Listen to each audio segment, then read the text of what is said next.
Dans la poursuite de la présentation des 14 livres de la librairie de Management Form, nous allons aborder dans cette vidéo le 4e livre axé sur l'organisation. Le livre répond à une problématique. Comment structurer et diriger son entreprise? Toute action d'une certaine ampleur ne peut se faire sans un minimum d'organisation, soit parce que les tâches à réaliser sont nombreuses et doivent être exécutées dans un certain ordre, soit parce que plusieurs individus, ou plusieurs services, doivent collaborer pour réaliser une même opération. Une organisation est un ensemble de moyens structurés constituant une unité de coordination ayant des frontières identifiables, fonctionnant en continu en vue d'atteindre un ensemble d'objectifs partagés par les membres participants. L'organisation permet la division et la coordination des tâches pour plus d'efficacité et d'efficience, performance. L'efficacité fait référence à l'atteinte des objectifs fixés par rapport à l'environnement. Pour ce qui est de l'efficience, il s'agit de la gestion optimale des ressources de l'entreprise pour atteindre les objectifs. En management, la structure est le squelette de l'organisation, c'est-à-dire l'ossature formelle sur laquelle repose l'ensemble des activités de l'organisation.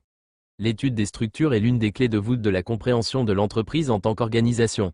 La direction, quant à elle, doit donner du sens, projet économique, de l'harmonie, projet social, et de l'ordre, projet organisationnel. Le livre aborde 1. La raison d'être d'une entreprise ou organisation dans un environnement globalisé.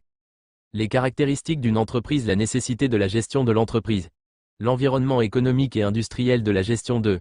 La structuration de l'organisation, la définition de la structure et sa nécessité, les paramètres de structuration, les formes structurelles, la dynamique des structures 3.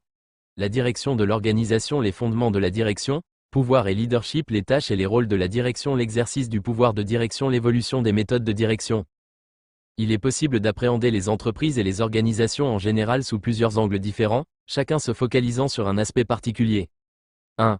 Un lieu de production. Une définition possible consiste à considérer l'entreprise comme une unité de fabrication. La localisation peut être répartie sur plusieurs sites nationaux ou extraterritoriaux, regroupement d'équipements, de procédés et de matériaux qui donnent des biens divers. 2. Un lieu de distribution de revenus. D'un point de vue économique général, toutes les entreprises utilisent des facteurs de production dont elles rémunèrent les détenteurs, versement du salaire en contrepartie d'un travail et distribution de revenus financiers aux apporteurs de capitaux. 3.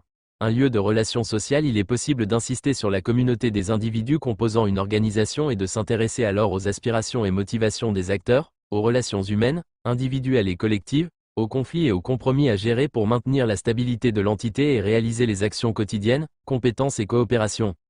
4.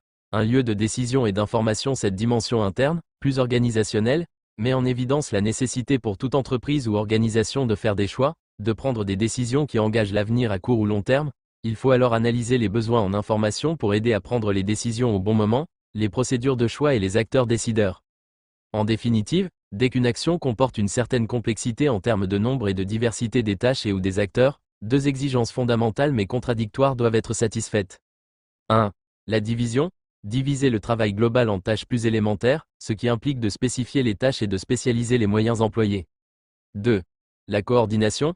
Coordonner les tâches ainsi divisées pour que l'action globale souhaitée se réalise, ce qui implique de donner une finalité commune à l'emploi des moyens.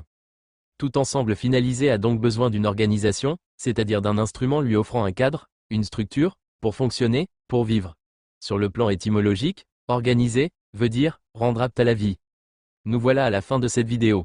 Vous trouverez dans le descriptif ci-dessous les liens pour accéder à la librairie Form, passer vos commandes et disposer de plus amples informations.